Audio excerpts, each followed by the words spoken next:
kelakuannya syukur itu ada dua. Ingat-ingat baiknya, lupakan kejelekannya.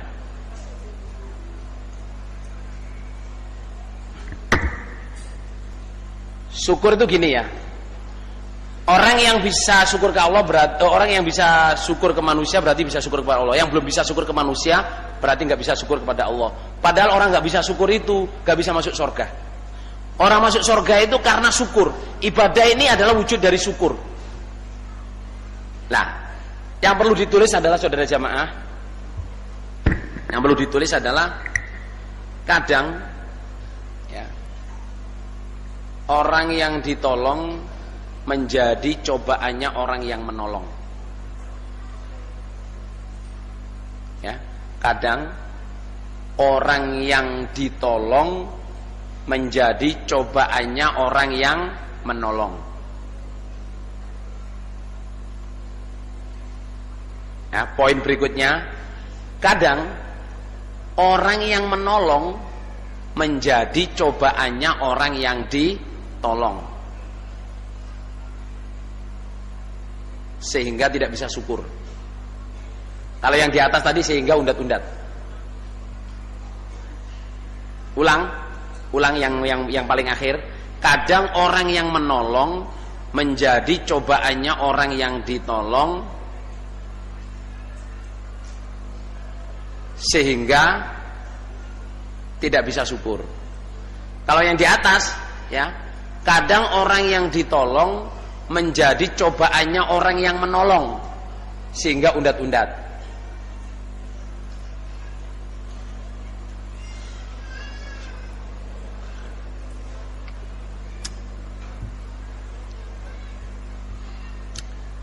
Niki kira-kira nangkep napa mboten Mbah Lur? Ngeten ya, contoh nggih. Contoh, di Gading, orang baru datang ke Gading. Pak, saya ini ya orang jauh Pak, nggak punya keluarga, nggak punya family. Saya pengen tempat di mana lah Pak, terserah gitu. Dikasih tempat, oh tempat di tempat saya aja deh. Ini ada kamar kosong, kamu tempatin, kamu bersihin sendiri lah. Terus cari kerja. Oh ini Mas, ada kerjaan Mas. Ya di sekitar sini mungkin di Jombang atau di mana. Gaji pertama insya Allah cuma 2 juta Mas. 1 bulan 2 juta. Nanti kalau sampean baik 3 bulan tuh naik 500. Nanti mentoknya itu sampai 4 juta. Kira-kira 4 juta di Gading ini untuk satu orang cukup nggak Ular untuk hidup? Cekap nggih? Kata nama sih Kata nggih. Digaji 4 juta 1 bulan. Suatu hari saudara jamaah, orang yang nolong, yang nyariin kerjaan ini ketemu di Madiun. Tahu Madiun nggak? Ketemu di Madiun dengan orang yang ditolong ini. Jauh kan Madiun itu saudara. Ketemu Mas, alhamdulillah Mas, orang yang nolong itu ketemu orang yang ditolong. Alhamdulillah Mas, ketemu sampean Dek gitu.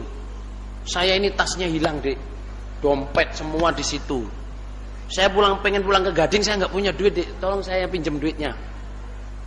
Loh, orang yang ditolong ngomong, pinjam berapa Pak? Gitu. Ya untuk bisa naik bis lah. 100 Pak ya. Ya insya Allah cukuplah 100. Dicatat Pak ya. Ini siapa saksinya Pak? Terus kita telepon dulu Pak ya. Kira-kira pantas nama mboten ngoten Pak? Pantas apa enggak?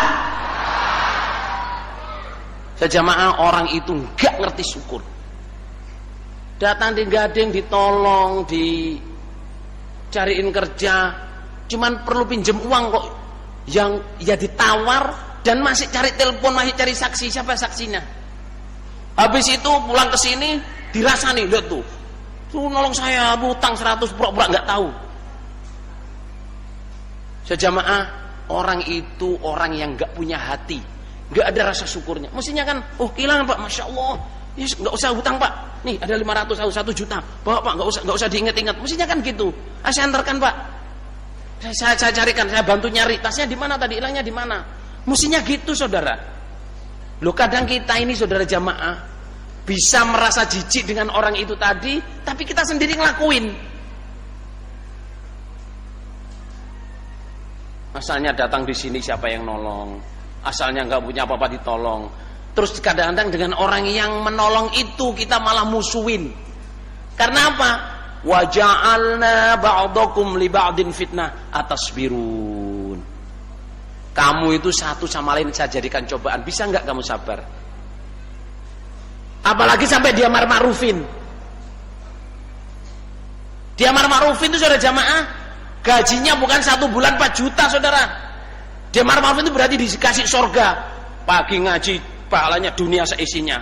Terus yang ngajak saudara jamaah dilalan abla min dalik. Yang ngajak dilalan bules. Ngajinya nggak tertib. Kadang ketera ekonomi ngajinya nggak tertib. Terus malah dirasakan lihat tuh orang lama nguber kerja. Saya ini yang marmok dia, tapi lolok-lolok sambung nggak pernah. Loh kok otaknya itu ditaruh di mana?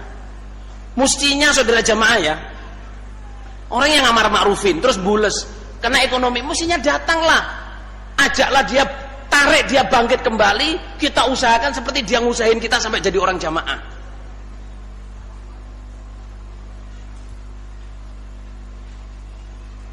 Saudara jamaah memang kadang-kadang ya, orang yang ditolong ini menjadi cobaannya orang yang menolong. Sampai orang yang menolong jadi undat-undat. Tapi kadang bisa sebaliknya. Ya toh? Orang yang menolong menjadi cobaannya orang yang ditolong. Sehingga apa? Gak bisa syukur. Diutangi mubaliknya, diutangi seniornya, gak bisa ngembaliin. Kadang-kadang sama nih apa mubalik ini. Melupakan bahwa orang ini dulu orang berjasa. Melupakan itu dicoba oleh Allah. Cuman uang 10.000, 100.000 menjadikan undat-undat, lupa diberi surga oleh Allah lewat orang ini. Muhajir ansor, ya toh, orang lama orang baru, ya toh, orang yang lawas-lawas, orang kadang lupa. Kadang orang lama juga wong nyar-nyar iki piye sih gak ero perjuangan iki. Akhirnya boleh timbul napa Lur? Undat-undat. Tapi orang baru kadang yo gak ngerti nek iki sing gawe iki yo wong lawas iki jan betul-betul perjuangan kan gak lupa lah. Tapi itu semua cobaan saudara jamaah. Yang baik bagaimana? Yang baik ya seperti yang dibilangkan oleh Allah itu tadi. Orang muhajir, orang ansor, rukun kompak, orang yang datang belakangan mendoakan orang-orang pejuang-pejuang yang lama ini, didoain oleh Allah paling pengampunan dan diterima oleh Allah, dan berdoa supaya hatinya enggak ada ghil. Walladzina ja'u min ba'dihim yaquluna rabbana ighfir lana wa li ikhwanina alladzina sabaquna bil iman wa la taj'al fi qulubina ghillan lil ladzina amanu rabbana innaka ra'ufur rahim.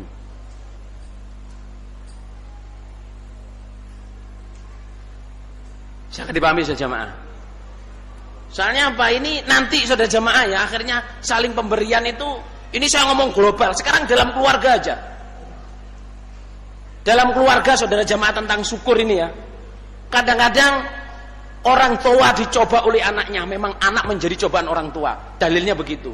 Tetapi kadang-kadang orang tua juga jadi cobaannya anak. Nggih napa nggih para sedulur? Kadang-kadang suami menjadi cobaannya istri, istri menjadi cobaannya suami. Sudah dibuat oleh Allah seperti itu. Wa ja'alna ba'dakum li ba'din fitnah atasbirun. Atasbirun.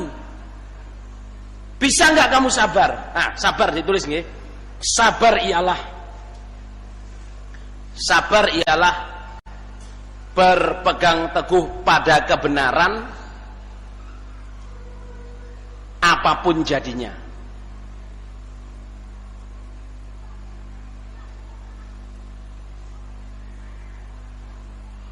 Ulang, sabar ialah berpegang teguh pada kebenaran apapun jadinya. Artinya sabar itu on the right track, tetap taat Allah, Rasul, Amir, ya toh. Apapun jadinya, dalam keadaan sugih, pangkat, mulya atau melarat, hina, di penjara, tetap konsisten. Itu disebut sabar.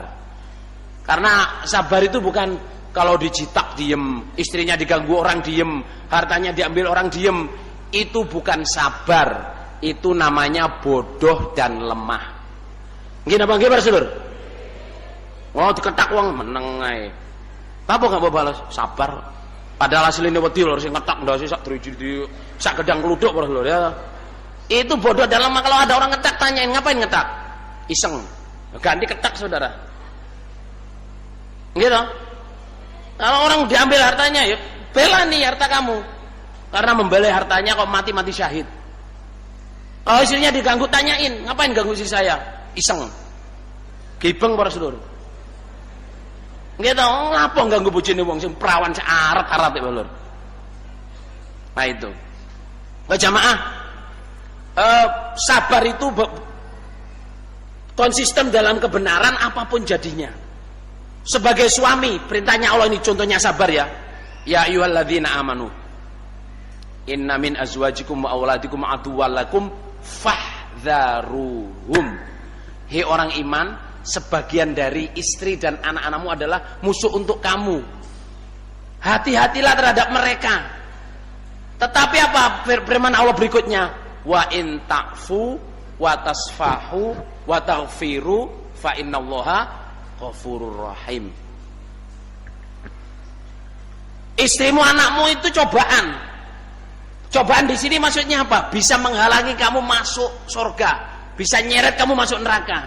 Tapi Allah bilang kalau kamu mau memaafkan, memaafkan dan memaafkan. Jadi itu ya, ta'fu wa tasfahu wa taghfiru itu maknanya maaf semua. Cuman Allah menggunakan kata lain. Kalau kamu gelem nyepuro, gelem memaafkan, gelem melupakan, contohnya gitu. Tapi semua maksudnya itu maaf. Kalau kamu bisa memaafkan dan memaafkan dan memaafkan, Allah mengatakannya 3 kali. Hei para suami, istri-istri itu perlu dimaafkan 3 kali, sehingga kamu bisa sabar. Nenek wong lanang iso nyepuro bojone Pak sampai dobel telu, urip iku enteng. Tapi titik-titik mau muring-muring. Jangan kasinen ngono wis. Oh iki ngeracun kok. Padahal ya jangan kasih nenek wong wedok ada ngelali wis ngekek uyah terus ngekek uyah meneh. Terus maunya ngambil garam kleru gula. Iki teh ta jangan asem iki lho. Kalau kleru ngasih gula saudara. Mestinya kan ngomong kasinen ya. Dik alhamdulillah dik sak sendok kroso. Ngirit lho. Soalnya kewasinen lho gitu. Kok jangan bening gak asin blas puwaya dik gak usah gawe teh dudu iki diombe. Ngirit gak usah gawe teh lho. Ngono wedok niku luweh bisa apa ya? Apa? Lebih bisa tahu diri daripada dimarah-marahin. Ngoten nggih Ibu nggih. Lho, gue bawanter lho, gue.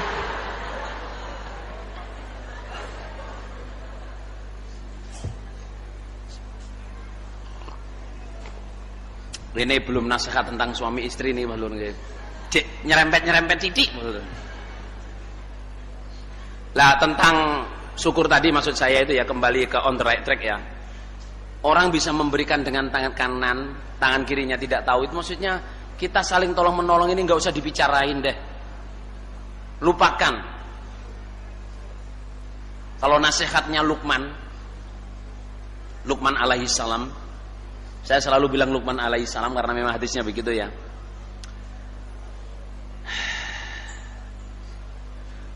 Bahasa Arabnya saya dilupakan. Saya dikasih dalil ini oleh Ahmad Qodi. Bunyinya begini. Kalau yang atasnya itu saya Indonesiain ya. Kalau hidupmu ingin tenang, ingatlah 2, lupakan 2. Udhkurusnani wansakhnani.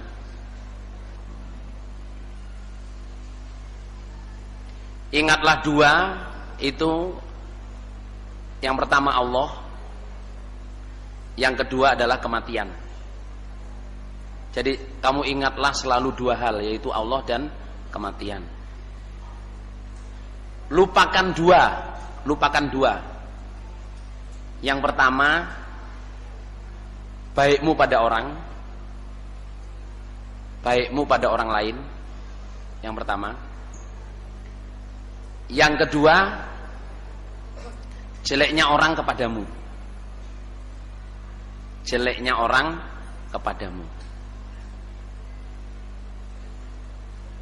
Ingatlah 2, apa? Yang pertama Allah, yang kedua kematian. Lupakan dua. Yang pertama apa? Baikmu kepada orang dan jeleknya orang kepadamu. Urip iku tawenang, Bro. Saya dapat mangkulan ini, saya udah dinasehati Cak Dohir. Ya di pojok. Saya sering ketemu Cak Dohir itu ya di pojok. Kertosono itu kan ada ini, apa? Depannya tamu itu kan ada ringin itu loh. Nah, biasanya saya duduk di depannya kamar tamu yang pojok situ. Duduk di situ, enggak duduk di atas, duduk di bawah. Cak Dohir nasihatin saya, Mir. Kamu nek mulang sapa ae, Mir? Ojo mbok anggap iku muridmu, ojo mbok iling-iling.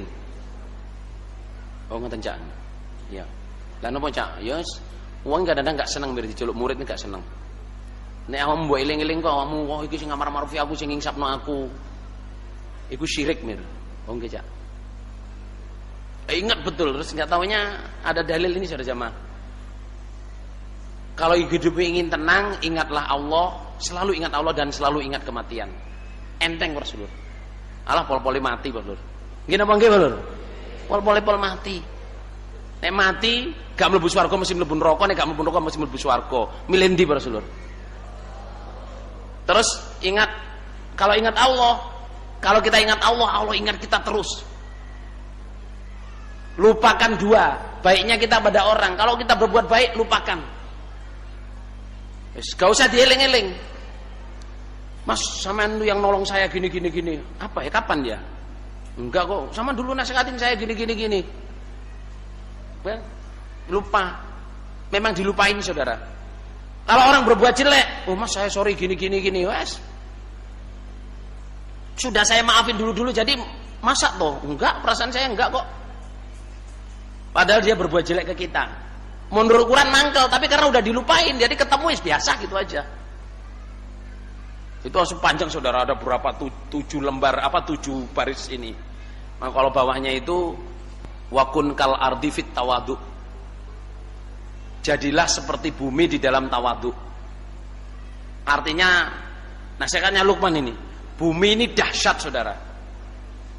Kalau bumi ini sampai mulet Rasulullah sak gading iki lho insyaallah. Coba di mana? Di Jogja dulu itu. Bumi ini mulet mek 22 detik jarine lho. Horek itu sak Yogja niku ajur kabeh Pak Lur. Bumi ini saudara dahsyat kekuatannya. Diuyui, dikencingi, diisingi, didoni meneng ae Pak Lur. Karena apa? Memang dapuk aku ngene iki. Lah mau dhek sambat Pak Lur wis gading kurang asem. Ya Allah, gadinge ajur kabeh Pak Lur. Nah itu, jadilah seperti bumi dalam tawadhu. Meskipun kita ini sudah jamaah pinter, kuasa, ini tawadhu ae Pak Lur. Dilok-lokno wong wis gak biasa ngono ae. Muga-muga Allah barokah.